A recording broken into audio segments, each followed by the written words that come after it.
Gracias por continuar con nosotros. Esto es Entérate, un espacio de difusión de las actividades institucionales, académicas y de actualización del Tribunal Electoral del Poder Judicial de la Federación. Agradeciendo el favor de su atención, hoy continuamos con la última parte de la conferencia magistral Usos y costumbres de los pueblos indígenas y derechos políticos de las mujeres indígenas, evento organizado por la Cuarta Visitaduría General de la Comisión Nacional de Derechos Humanos en el marco del foro Visión Multidisciplinaria de la Perspectiva de Género, Construcción y Evolución de la Igualdad de Género. Específicamente tenemos la conclusión de la ponencia del magistrado Flavio Galván Rivera de la Sala Superior del Tribunal Electoral del Poder Judicial de la Federación.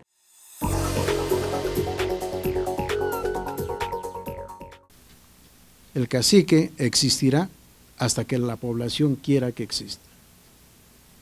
Si tenemos que asumir nuestras responsabilidades, ejercer la autoridad es ejercer la autoridad democráticamente, no con despotismo.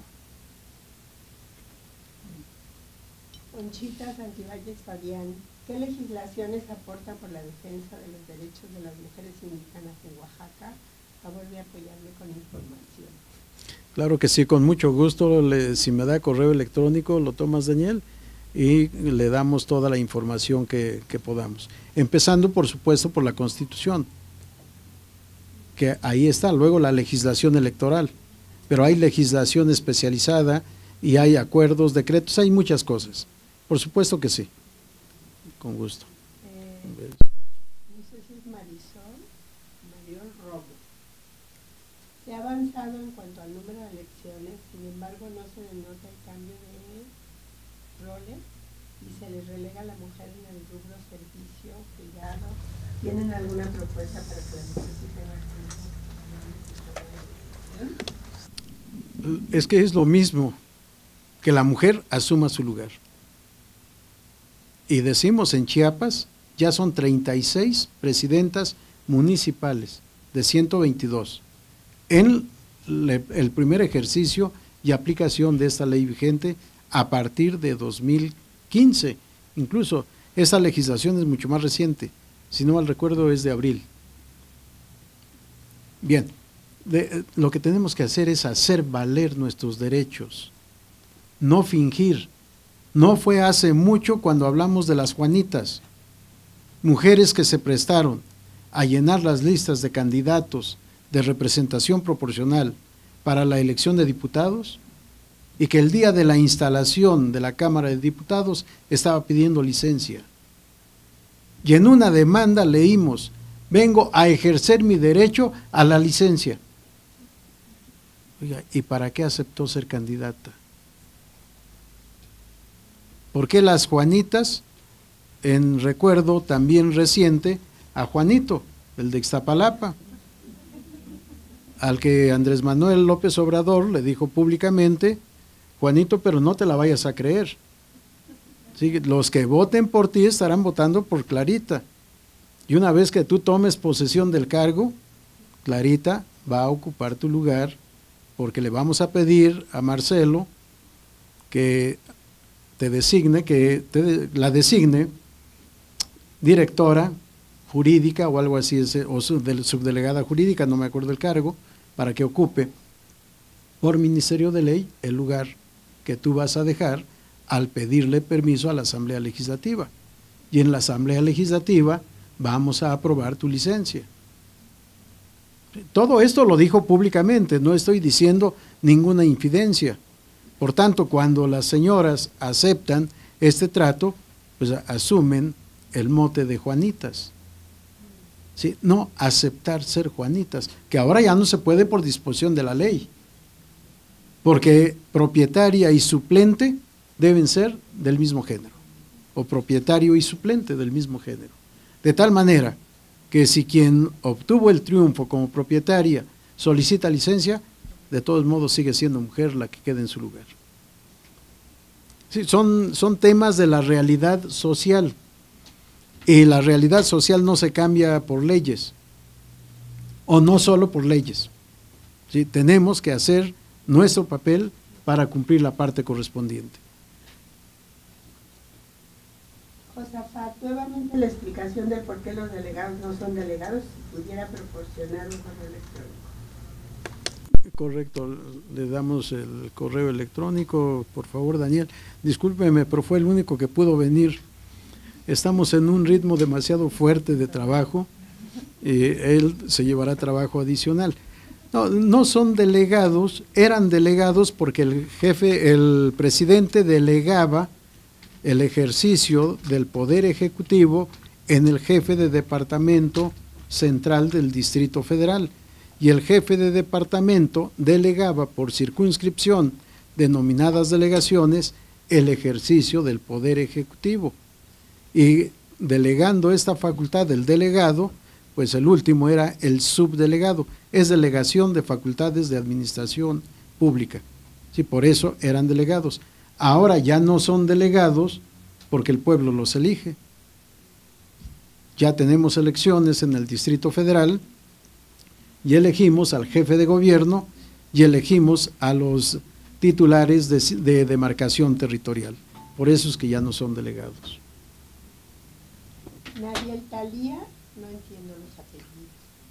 Dos acciones concretas que considera que garantizan efectivamente los derechos humanos de las mujeres indígenas en la política. ¿Cuál es su opinión referente al desempeño de las mujeres indígenas en la política y en sus comunidades como autoridad política?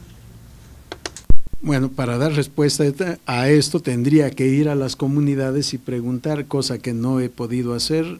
Estaba platicando hace 2, 3 días de que me gustaría ir a una comunidad indígena y vivir la realidad de allá. Sería la única forma. De lo contrario, lo que sepamos es formal. Si rinden un informe, el informe es aceptado, el Congreso del Estado revisa el ejercicio del presupuesto, o el pueblo, según la situación económica de cada lugar, el pueblo no protesta, pensamos que está bien y que las mujeres lo están haciendo bien. De lo contrario, habría protestas, no habría aprobación de cuentas, habría las cuestiones negativas que nos dirían que lo están haciendo mal, pero no podría decir ni bien ni mal. Si no hay noticias, como la expresión norteamericana, si no hay noticias, que lo están haciendo bien. María Teresa Cruz Aguilera, en los delitos electorales como el turismo electoral, ¿se toma en cuenta la situación de subordinación de las mujeres en las comunidades rurales cuando un expediente llega a juicio? Bueno, no he conocido ningún caso y no nos corresponde conocer a nosotros. Primero sería la Fiscalía Especializada para la Atención de Delitos Electorales y luego el correspondiente juez penal. Si fuese juez penal, pues tendría que analizar, no es una expresión vaga y vana, la de circunstancias de tiempo, modo y lugar. Hizo turismo electoral, primero habría que saber si hizo turismo electoral. Luego, ¿por qué lo hizo? Sí, porque tuve que obedecer a mi esposo. Bueno, los que saben penal, pues pueden también concluir que en este caso, o la responsabilidad es mínima, o no habrá responsabilidad, dependiendo del carácter del esposo. Sí, si hay una violencia y por miedo fui, ya no hubo ningún grado de conducta voluntaria, una voluntad anulada, inexistente, es capaz de matarme. Voy y hago lo que diga. Perdón, pero todavía se vive así en varias familias, no digo en comunidades. No importa en dónde esté la familia, la realidad, con independencia del nivel de instrucción, puede ser esa. Aquí se hace lo que yo digo, soy el jefe de familia.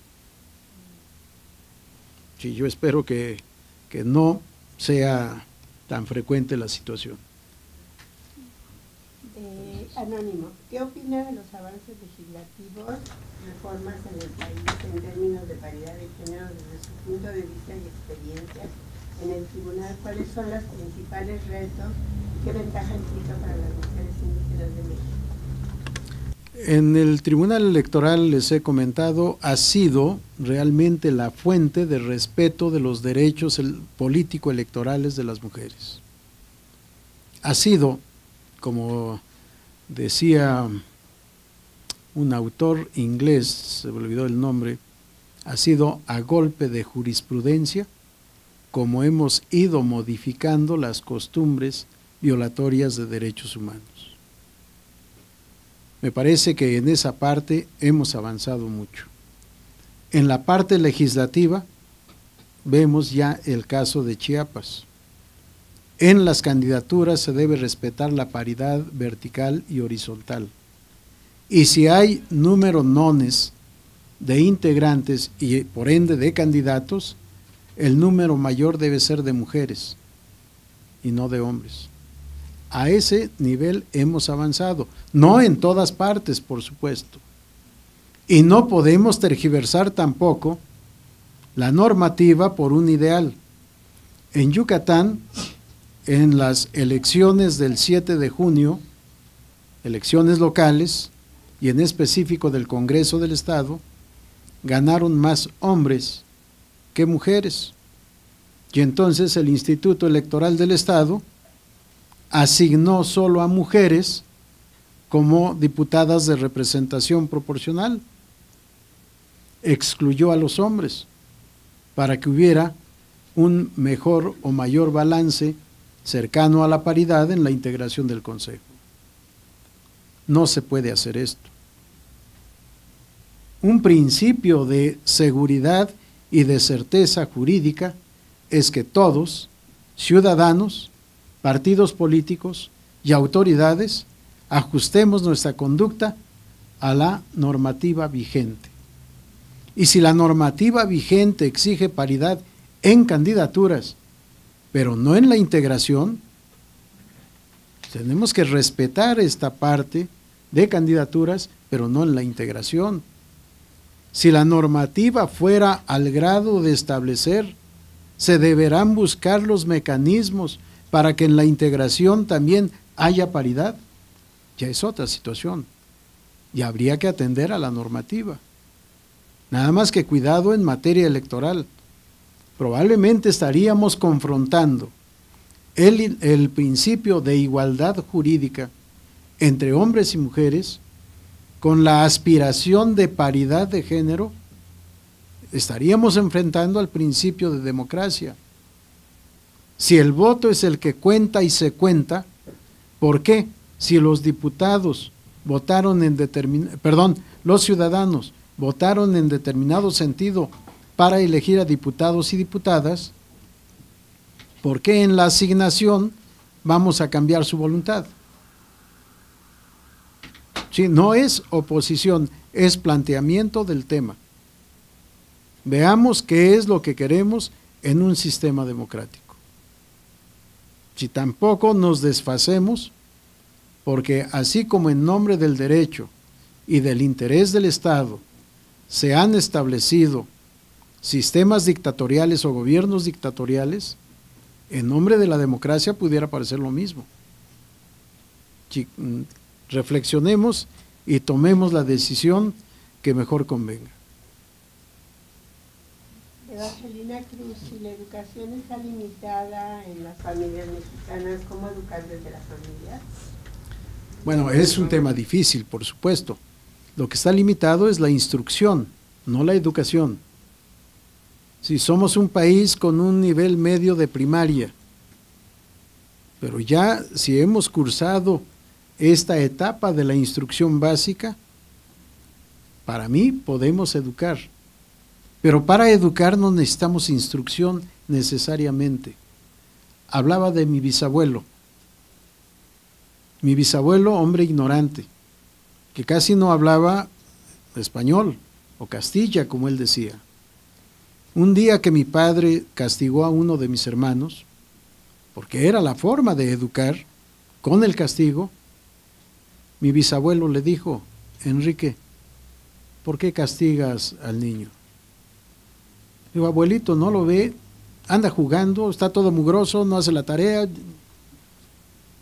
En cambio, ve a su hermano, está estudiando desde que llegó, comió, está estudiando y haciendo la tarea. Y mi bisabuelo le dijo: Enrique, ¿qué es esto? Y le dijo: una mano, abuelito. ¿Y qué tiene la mano? 5 dedos. ¿Cuál dedo se parece al otro? Ninguno. Si los 5 dedos de la misma mano no se parecen entre sí, ¿cómo quieres que se parezcan tus hijos unos a otros? Eso es educación. Perdónenme la expresión. Cuando mi padre y mi madre discutían, se enojaban, peleaban, mi abuelo, padre de mi madre, llegaba a la casa y les decía: Pancha, Enrique, ¿me permiten pasar? Sí, papá. Todo el mundo les decía papá a mis abuelos. Sé que tienen problemas, y, en fin, explicaba y les decía: una pareja es como una yunta. Por eso pedí perdón por la expresión, pero eran campesinos. Una pareja es como una yunta.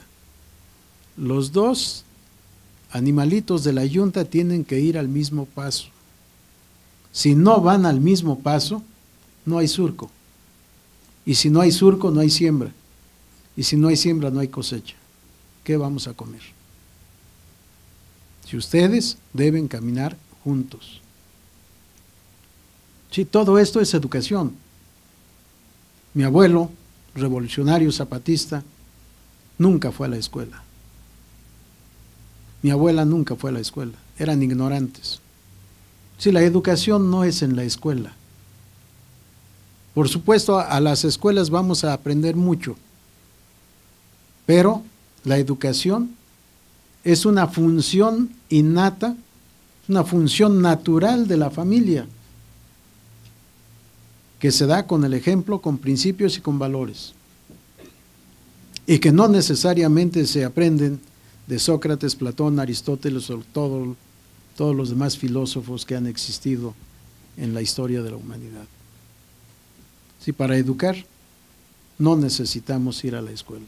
Qué bueno que tengamos instrucción, y es necesario que tengamos instrucción y que superemos nuestro nivel de analfabetismo.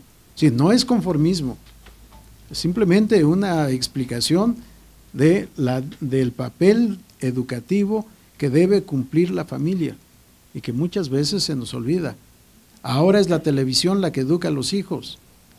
Para que no nos den lata, los ponemos frente a la televisión. No, la educación es de los padres, responsabilidad de los padres. Humberto Antonio, ¿considera discriminatorio seguir llamando pueblos o grupos indígenas? Yo creo que no.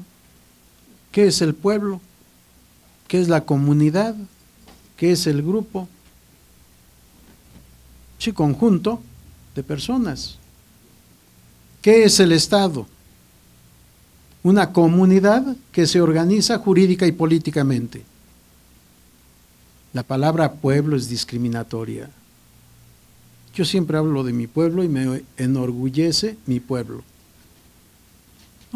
Es población, lugar en donde está asentada la población, y la población es conjunto de seres humanos.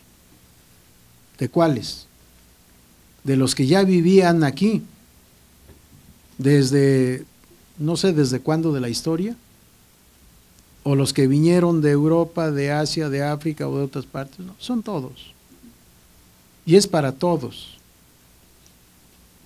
Mi pueblo se formó cuando el pueblo azteca fue a conquistar Milpa Alta, que era un pueblo chichimeca, y manda a los chichimecas a formar los 11 pueblos que ahora constituyen la delegación.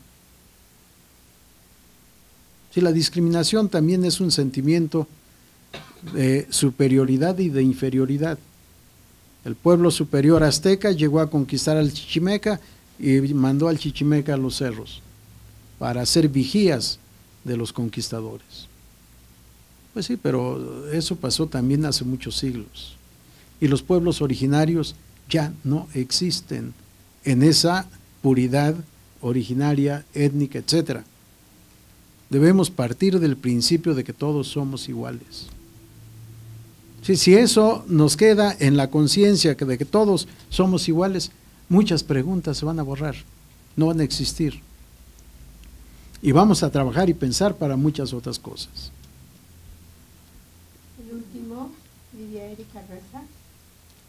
El indígena o la comunidad indígena se identifica como tal o lo identifican las leyes y los representantes o intérpretes de estas. Luego entonces en mi comunidad en Tlalpan nos podemos identificar como comunidad indígena y podemos elegir cambiar nuestra forma de gobierno por la de nuestros usos y costumbres.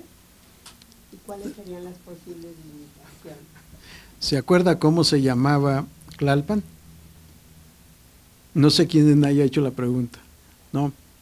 ¿Sí? ¿Se acuerda cómo se llamaba Tlalpan? No, San Agustín de las Cuevas. Sí, es pueblo originario. Podemos cambiar, bueno, la ley de participación ciudadana establece que es un pueblo originario y que se rige por sistema de usos y costumbres, pero es más una declaración política que una verdad. ¿Cuáles son los usos y costumbres?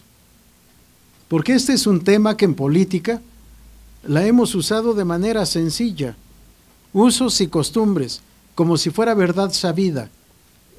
¿Y cuáles son esos usos y costumbres?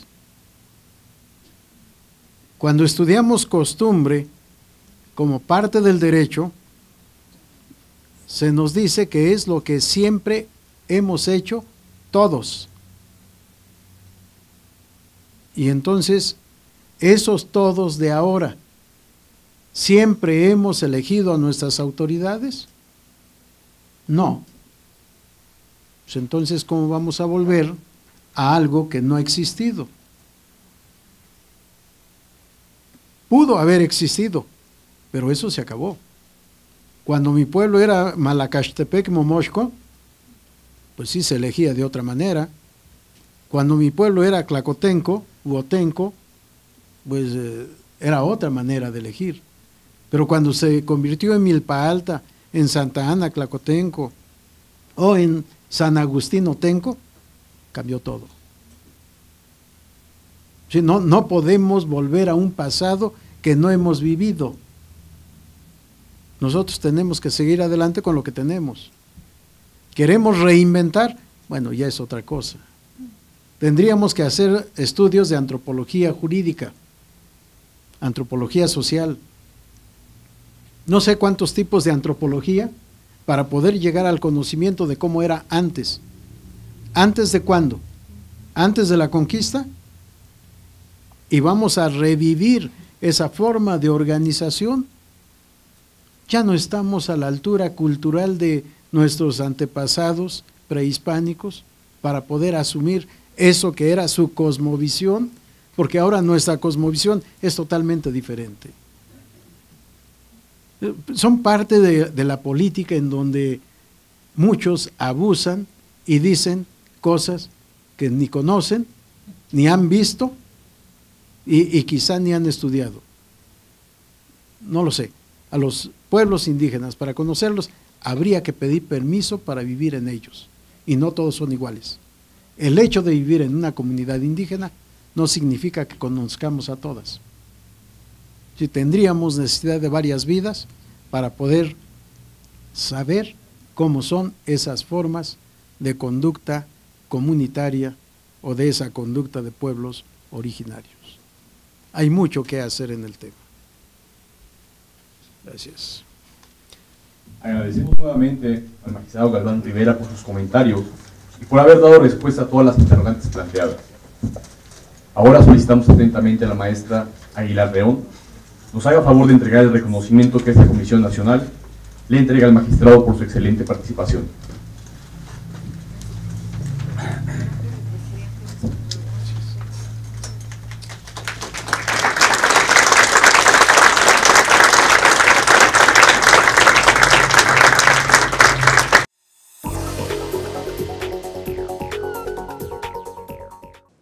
Con estas afirmaciones se dio por concluida esta conferencia magistral. Los esperamos en una próxima emisión de Entérate, solo por Plataforma Electoral, el canal de televisión por internet del Tribunal Electoral del Poder Judicial de la Federación. Soy Roxana Noriega. Hasta la próxima.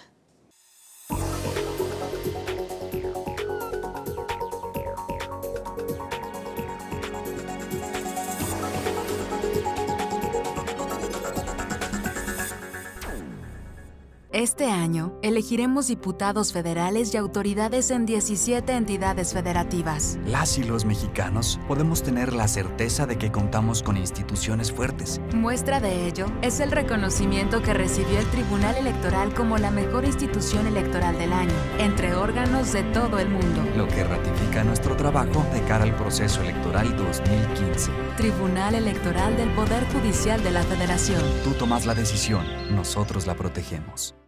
La democracia es cuestión de todos los días y de todos los ciudadanos, de grandes y pequeñas decisiones. En el Tribunal Electoral trabajamos para que tu voz sea respetada. Resolvemos a favor de la igualdad política entre mujeres y hombres. Defendemos las decisiones que toman, con autonomía, los pueblos y comunidades indígenas. Nuestras sentencias garantizan el respeto a tus derechos político-electorales, consolidan nuestra democracia. Tribunal Electoral del Poder Judicial de la Federación. Tú tomas la decisión. Nosotros la protegemos. En el Tribunal Electoral protegemos los derechos político-electorales de las y los mexicanos. En los últimos 3 años atendimos más de 60,000 asuntos, 8 de cada 10 interpuestos por ciudadanos, y en este año resueltos en apenas 11 días. Trabajamos por la igualdad entre mujeres y hombres y por la autonomía de los pueblos y comunidades indígenas. Somos referencia para tribunales locales y extranjeros. Tribunal Electoral del Poder Judicial de la Federación. Tú tomas la decisión, nosotros la protegemos.